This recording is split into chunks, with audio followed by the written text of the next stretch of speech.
हमारा पैदल मार्च होगा, वहाँ हजारों हजार लोग होंगे, उसको बेशक गिरफ्तार किया जाए और कड़ी से कड़ी कार्रवाई की जाए। जनता की ताकत से बड़ी कोई ताकत नहीं होती। नमस्कार, मैं हूं शालिनी सिंह और आप देख रहे हैं दर्श न्यूज। पटना में आज महागठबंधन की वोटर अधिकार यात्रा को लेकर जबरदस्त उत्साह है। आज यात्रा का आखिरी दिन भी है। गांधी मैदान में समर्थकों की भीड़ उमड़ पड़ी है, जबकि जगह जगह पार्टी के झंडे और पोस्टर लगे हुए हैं। इसी बीच साइबर पुलिस उपाधीक्षक नीतीश चंद्र धरिया ने चेतावनी दी है कि सोशल मीडिया पर निगरानी बढ़ा दी गई है ताकि कोई भ्रामक खबर न फैले। उन्होंने लोगों से अपील की है कि वे केवल सत्यापित जानकारी पर भरोसा करें। तो वहीं राहुल गांधी गांधी मैदान के लिए निकल चुके हैं और इस कार्यक्रम में इंडिया गठबंधन के तमाम नेता शामिल होंगे। लेकिन इसी बीच संजय यादव ने सत्ता पक्ष पर बड़ा आरोप लगाते हुए कहा कि सरकार ने गांधी मैदान में मार्च निकालने की इजाजत नहीं दी है। उन्होंने इसे सरकार की तानाशाही और लोकतंत्र की हत्या करार दिया। उन्होंने आगे क्या कुछ कहा, सुनिए। सारे बड़े नेता क्या मैसेज देना चाह रहे हैं? देखिए, लोकतंत्र के दुश्मन भारतीय जनता पार्टी जो चुनाव आयोग के माध्यम से लोकतंत्र को अपनी जंजीरों में कैद करना चाहते थे, बिहार की आवाम ने उनको कड़ा जवाब दिया। 17 अगस्त से शुरू हुई हमारी यात्रा का आज समापन है गांधी मैदान से लेकर बाबा साहेब अम्बेडकर की प्रतिमा तक। बिहार ने बता दिया कि हम अन्याय सहन नहीं करेंगे, आपके अत्याचार का कड़ा प्रतिकार करेंगे और जो आप लोकतंत्र को कुचलना चाहते हैं, जो संवैधानिक अधिकार हैं हमारे, उन पर डाका डालना चाहते हैं, उनको हम नेस्तनाबूद कर देंगे आपके मंसूबों को। और ये क्रांति की गूंज है, ये हक की आवाज़ है और बिहार ने पूरे देश को फिर एक नई दिशा दिखाने का काम किया है कि कैसे हर बार हर चुनाव में ये वोट चोर वोटों की चोरी नहीं करते थे, अब तो इन्होंने वोटों की ठगी और डकैती करना शुरू कर दिया है। कैसे चुनाव आयोग को एक पार्टी बनाकर अपनी पसंद के मतदाता चुनने का जो ये काम इन्होंने शुरू किया, उसकी हमारी लड़ाई जारी है और ये आगे भी रहेगी। कहा जा रहा है कि आप लोग चाहते थे रैली करने के लिए गांधी मैदान में, लेकिन क्या आप लोगों को परमिशन नहीं दिया गया? क्यों नहीं दिया? देखिए, इस यात्रा में शुरू से बिहार सरकार और प्रशासन का हमें अपेक्षित सहयोग नहीं मिला। देश के तमाम बड़े नेता बिहार आ रहे हैं, लेकिन आप देखेंगे कि सुरक्षा प्रबंधन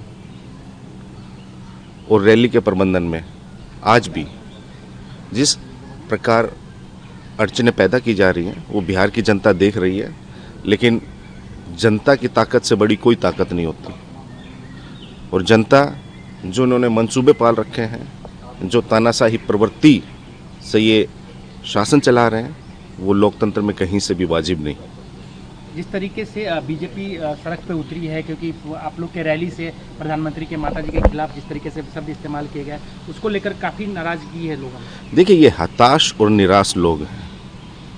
प्रधानमंत्री जी की माता के खिलाफ किसने किया? आपकी सरकार है, आप कार्रवाई करें।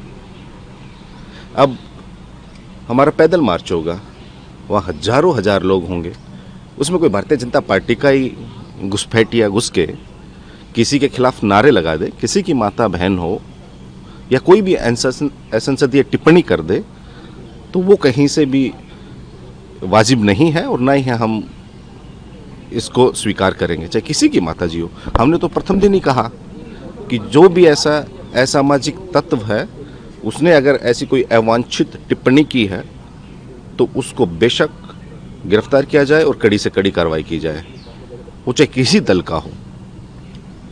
क्योंकि आप लोग इतने दिनों से यात्रा पे हैं, चुनाव कुछ दिन रह गए, मुख्यमंत्री चेहरे को लेकर बात हो रही है और तेजस्वी जी खुद भी बोले हैं स्टेज से कि भाई आपको थका हारा मुख्यमंत्री चाहिए या हम जैसे लोग चाहिए। तो क्या तेजस्वी यादव मुख्यमंत्री के उम्मीदवार हैं इसमें? अरे भाई, इसमें किंतु परंतु लेकिन यद्यपि है ही नहीं। वो बिहार विधानसभा में माननीय नेता प्रतिपक्ष हैं। 2020 का चुनाव उन्हीं के नेतृत्व में लड़ा गया था, उन्हीं के नेतृत्व में लड़ा जाएगा। अभी भी इंडिया ब्लॉक के वो बिहार के अध्यक्ष हैं। तो इसमें जनता की तरफ से राजद सबसे बड़ी पार्टी है, तो ये सब मुद्दों से ध्यान नहीं भटकाना है। तेजस्वी जी जनता के दिल में हैं, वो जनता उनके दिल में है। हमारी लड़ाई लोकतंत्र, संविधान और मत का अधिकार बचाने की है। बिहार के युवाओं को नौकरी, रोजगार, उद्योग धंधे देने की है। बेरोजगारी, गरीबी, महंगाई और पलायन मिटाने की है। गुणवत्तापूर्ण शिक्षा, बेहतर स्वास्थ्य व्यवस्था देने की है। तो इन्हीं तमाम मुद्दों के साथ तेजस्वी जी मैदान में हैं। उधर से भारतीय जनता पार्टी से तो कोई नेता ही नहीं है। वो थके हारे तो हैं ही मुख्यमंत्री। 20 साल से क्या कर रहे हैं? हर एक विजन, हर एक रोड मैप, हर एक ब्लूप्रिंट जो दृष्टि है वो तेजस्वी जी की कॉपी कर रहे हैं। उनका अपना नया क्या है? और बताइए, भारतीय जनता पार्टी में कौन है चेहरा? भारतीय जनता पार्टी में कोई नेता ही नहीं है। वो तो प्रधानमंत्री के चेहरे पे चुनाव लड़ते हैं। प्रधानमंत्री तो लगता है कि यहाँ मुखिया का चुनाव लड़ने आ रहे हैं। सम्राट चौधरी की बात कही जा रही है, नित्यानंद राय की बात कही जा रही है। कोई नेता नहीं है। सम्राट चौधरी कहाँ से नेता हो गया? सम्राट चौधरी कहाँ से नेता हो गया? वो तो खुद भारतीय जनता पार्टी में घुसपैठिए हैं, दूसरे दलों से आए। इस बयान ने एक नई हलचल मचा दी है और अब यह सवाल उठने लगा है कि क्या सरकार सच में विपक्षी आवाज दबाने की कोशिश कर रही है? आपकी क्या राय है, हमें जरूर बताएं। बने रहे हमारे साथ और देखते रहे दर्श न्यूज। बिहार की हर खबर सबसे पहले हमारे साथ।